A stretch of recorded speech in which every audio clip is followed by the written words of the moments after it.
बेटा देखिए, प्रकाशिकी वाले चैप्टर में फिजिक्स में हमने आपको कल उत्तल दर्पण के प्रतिबिंबों तक करा दिया था, उत्तल दर्पण द्वारा प्रतिबिंबों का वर्णन।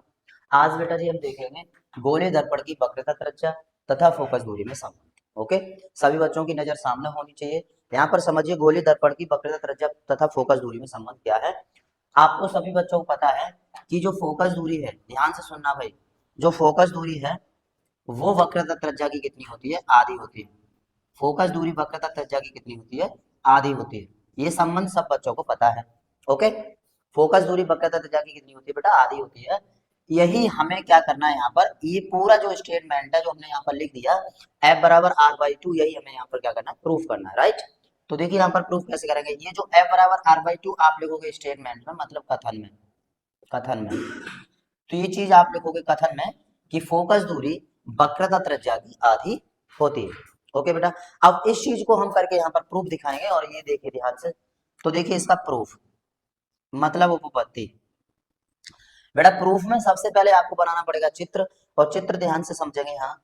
देखिए, और इसमें प्रूफ में मैं आपको बता दूं, मैं यहाँ पर अवतल दर्पण से प्रूफ आपका कराऊंगा। यहाँ पर अवतल दर्पण का चित्र बना के, ओके, अवतल दर्पण, अवतल दर्पण, अवतल दर्पण के लिए तो सबसे पहले हम बात करेंगे भाई अवतल दर्पण के लिए। ओके, F बराबर R/2, मतलब उत्तल हो चाहे अवतल हो, फोकस दूरी वक्रता त्रिज्या की दोनों में क्या रहती है? आधी रहती है। ये पूरा हेडिंग आपके सामने पड़ा हुआ है, गोलीय दर्पण की वक्रता त्रिज्या तथा फोकस दूरी में संबंध। और गोलीय दर्पण में दोनों आ जाते हैं, एक उत्तल और एक अवतल, दोनों प्रकार के दर्पण आ जाते हैं। तो दोनों प्रकार के दर्पणों में क्या आ जाता है? F बराबर R/2।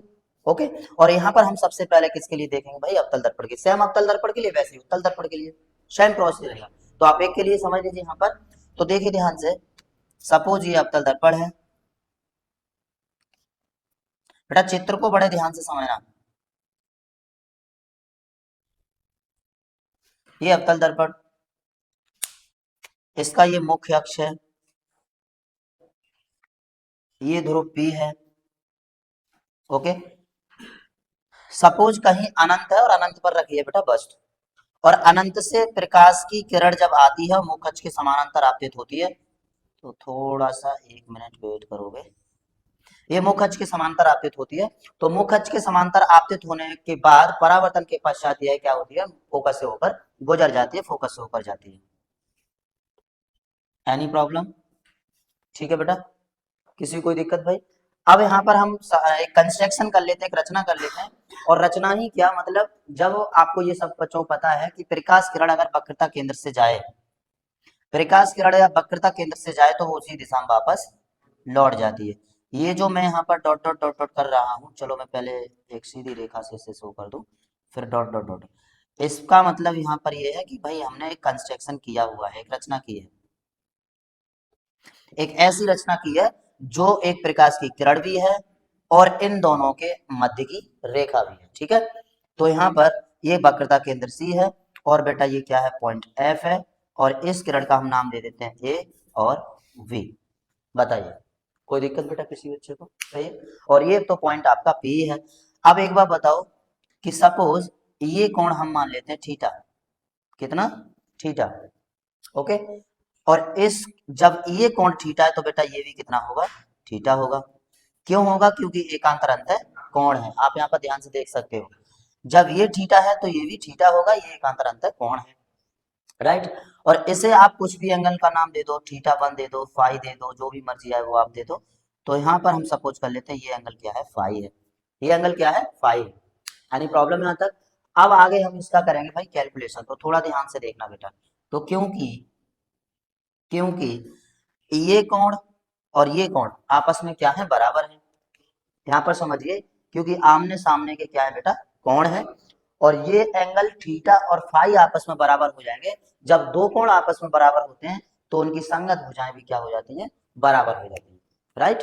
तो यहाँ पर देखिए, क्योंकि क्योंकि हम यहाँ से कह सकते हैं सी बी एफ बराबर होगा एफ सी बी के। तो क्योंकि कोण एफ सी वी बराबर होगा किसके बेटा? सी बी एफ के। जब ये दोनों कोण बराबर हैं तो इसलिए ये वाली भुजा सी एफ जो भुजा होगी वो बी एफ की क्या होगी? बराबर होगी। तो यहाँ पर सी एफ बराबर कितनी हो जाएगी बेटा? B F. कोई प्रॉब्लम यहाँ तक? सही है। तो यहाँ से सी एफ भुजा बी एफ के क्या हो जाएगी बाबू, बराबर हो जाएगी। अब this is imply that C F को आप ऐसे ही रखोगे और बी एफ को थोड़ा सा आप यहाँ पर चेंज कर लोगे। देखिए क्यों, क्योंकि यहाँ से जो बी एफ भुजा है, यहाँ से यहाँ तक जो बी एफ भुजा है वो पी एफ के बराबर है। देखिए आप चेक करिए, क्योंकि ये दोनों कोण बराबर हैं और ये जो पी एफ भुजा वो इसकी संगत भुजा है, तो इसका मतलब है बी एफ की संगत भुजा पी एफ क्या होगी, आपस में बराबर होगी। तो यहाँ पर हम बी एफ की जगह क्या लिख सकते हैं बेटा, पी एफ लिख सकते हैं। और क्योंकि रीजन साथ में लिखोगे आप, क्योंकि बी एफ बराबर कितना है, पी एफ। ओके, सही है यहाँ तक। अब बेटा दोनों पक्षों में, अब दोनों पक्षों में आप पी एफ को ऐड करोगे, तो देखिए this is imply that C F plus P F बराबर P F plus P F. मतलब दोनों पक्षों में हमने पी एफ को क्या कर दिया बाबू, ऐड कर दिया, मतलब जोड़ दिया। ओके, दोनों पक्षों में पी एफ को हमने यहाँ पर जोड़ दिया।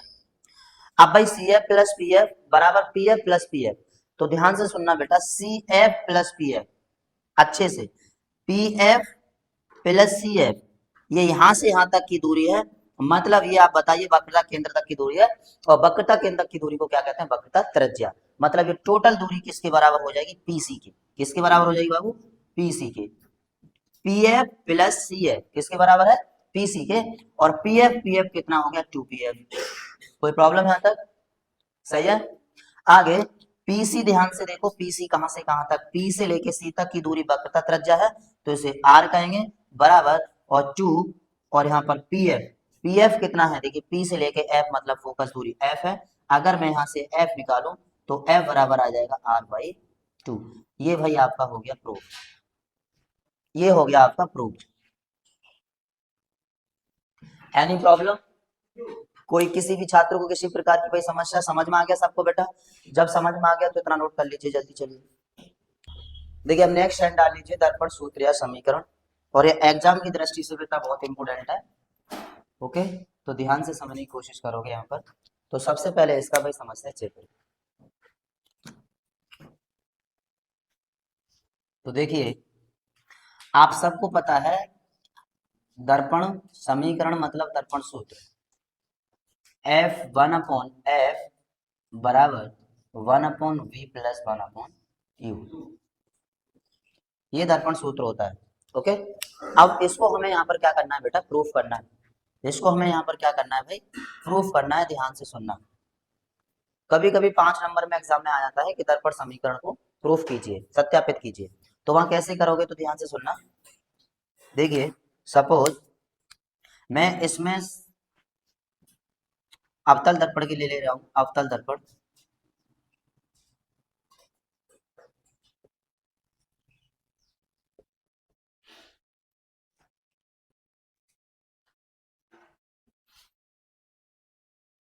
ये सपोज अवतल दर्पण है। चित्र को बेटा थोड़ा ध्यान से समझना।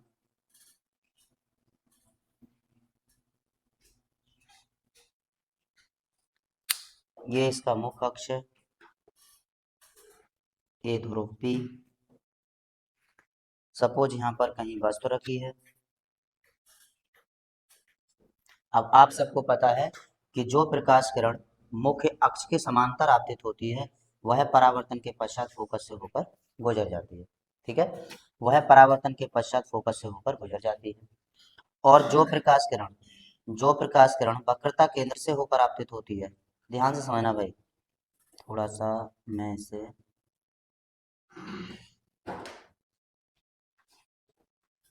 एक मिनट रुक जाएंगे।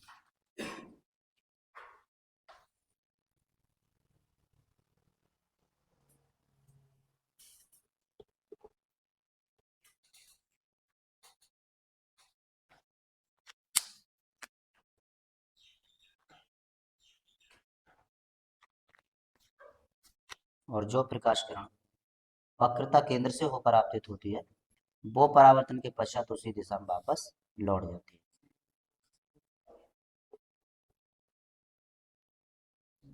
अब ये दोनों प्रकाश की किरण जिस बिंदु पर काटेगी वही वस्तु का क्या बन जाएगा बेटा, प्रतिबिंब बन जाएगा। ध्यान से सुनना, ठीक है। इस वस्तु का नाम दे देते हैं ए बी, और प्रतिबिंब का नाम दे देते हैं ए डैश और बी डैश। ओके, ए डैश और बी डैश। और ये आपकी जाने वाली किरण है। ओके बेटा, ये फोकस है एफ और ये वक्रता केंद्र सी है। बताइए यहाँ तक कोई प्रॉब्लम बेटा किसी बच्चे को? ठीक है, तो अब हम क्या करेंगे इसमें, इसको थोड़ा सा हम यहाँ पर एक कंस्ट्रक्शन कर लेते हैं, कंस्ट्रक्शन कर लेते हैं यहाँ से यहाँ तक एक छोटी सी, और इस पॉइंट को नाम दे देते हैं Q का और इसको नाम दे देते हैं R का। अपने हिसाब से और भी नाम दे सकते हो, कोई दिक्कत नहीं है, मर्जी आए वो यहाँ पर पॉइंट को नोट कर सकते हो। तो सबसे पहले बेटा आप चित्र बनाइए, फिर उसके बाद में हम इसकी गणना करेंगे। आप लोग चित्र को बड़े ध्यान से देखना, यहाँ पर चित्र ही मेन चीज होता है बेटा। जितनी भी कैलकुलेशन हम यहाँ पर करेंगे वो सब किससे होगी, चित्र से। और मैं कोशिश ये करता हूँ कि भाई आपका एकदम चित्र सिंपल, बिल्कुल सरल वे में बनाऊं, तो बिल्कुल सिंपल तरीके से ही बना हुआ है। यहाँ पर आप देख सकते हैं ये अवतल दर्पण है, इसमें दो प्रकाश की किरणों का यूज किया गया। सबसे पहले जो प्रकाश किरण मुख अक्ष के समांतर आती है वो फोकस से होकर गुजर जाती है, और दूसरा बेटा इसमें नियम हमने प्रयोग किया है, जो प्रकाश किरण वक्रता केंद्र से होकर जाती है वो उसी दिशा में वापस लौट जाती है। अब यहाँ से इससे हम इस चीज 1/f equal to 1/u plus 1/v, इस दर्पण समीकरण को हम यहाँ से प्रूव करेंगे। तो देखिए सबसे पहले क्योंकि, थोड़ा सा ध्यान से देखोगे भाई, क्योंकि क्योंकि अब यहाँ पर इस वाले ट्रेंगल को देखो, आप एक बार इस वाले ट्रेंगल को देखो, और इसके ही साथ बिल्कुल सामने वाला इस वाले ट्रेंगल को देखो, देख रहे हैं? ये छोटा सा त्रिभुज दिख रहा है और यहाँ पर एक बड़ा सा त्रिभुज है। ये दोनों एक दूसरे के क्या है, समरूप है। दोनों एक दूसरे के समरूप हैं। और आप सब बच्चों ने हाई स्कूल में पढ़ा है, समरूप त्रिभुजों की संगत भुजाएं क्या होती हैं, आपस में बराबर होती है। उनका जो संगत भुजाओं का अनुपात होता है वो आपस में बराबर होता है। तो यहाँ पर लिखेंगे क्योंकि त्रिभुज ए बी सी समरूप है त्रिभुज ए डैश बी डैश सी के, ए डैश बी डैश सी के। बताइए कोई प्रॉब्लम यहाँ तक भाई? सही है।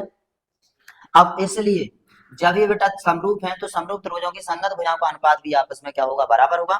तो ए बी बट्टे ए डैश बी डैश बराबर बराबर ए सी बट्टे A dash C. Equation number first. सही है यहाँ तक? बहुत ही सिंपल वे में मैं इसको प्रूव करा रहा हूं, बड़े ध्यान से यहाँ पर देखना बेटा। अब इसी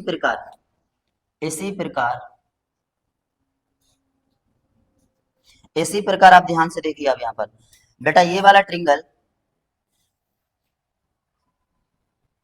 और ये वाला ट्रिंगल, ये भी आपस में दोनों क्या है, समरूप है। ये भी दोनों आपस में समरूप है। तो यहाँ पर लिखेंगे क्योंकि त्रिभुज क्यू आर एफ, क्योंकि त्रिभुज क्यू आर एफ समरूप है त्रिभुज ए डैश बी डैश एफ के। बताइए भाई, सही है बेटा? ओके, तो इसलिए यहां से कितना हो जाएगा, आप बताएंगे Q R upon A dash B dash बराबर कितना हो जाएगा, यहां से एफ आर लिख सकते हैं और ए डैश एफ लिख सकते हैं। आर एफ लिख दो चाहे एफ आर लिख दो, अपॉन ए डैश एफ। सही है। देखिए यहां से Q R upon A dash B dash और एफ आर या आर एफ कुछ भी कह सकते हैं, अपॉन ए डैश एफ। सही है यहाँ तक बेटा? अब एक थोड़ा सा ध्यान से यहाँ पर समझोगे छोटी सी बात, कि ये जो क्यू आर है, ये जो क्यू आर है यानी कि यहाँ से यहाँ तक, ये किसके बराबर है, ए बी के बराबर है। किसके बराबर है, ए बी के। देखिए वस्तु की लंबाई के बराबर है क्यू आर, तो हम क्यू आर की जगह क्या रख सकते हैं, वस्तु की लंबाई मतलब ए बी को यहाँ पर रख सकते हैं। तो this is imply that A B upon A dash V dash बराबर, अब आप यहाँ से एफ आर, यहाँ से यहाँ तक F R upon A dash F, तो इसको आप एफ आर मतलब R F upon A dash F, इसको आप ऐसा ही रखोगे। और यहाँ पर एक रीजन लिख दोगे कि जो क्यू आर है वो किसके बराबर है, ए बी के बराबर है। इसे मान लो इक्वेशन नंबर सेकंड। अब आप यहाँ पर समझिए बेटा, ये समीकरण 2 और ये समीकरण 1 दोनों का लेफ्ट हैंड साइड इक्वल है, और जब लेफ्ट हैंड साइड इक्वल है तो राइट हैंड साइड इक्वल होगा। तो समीकरण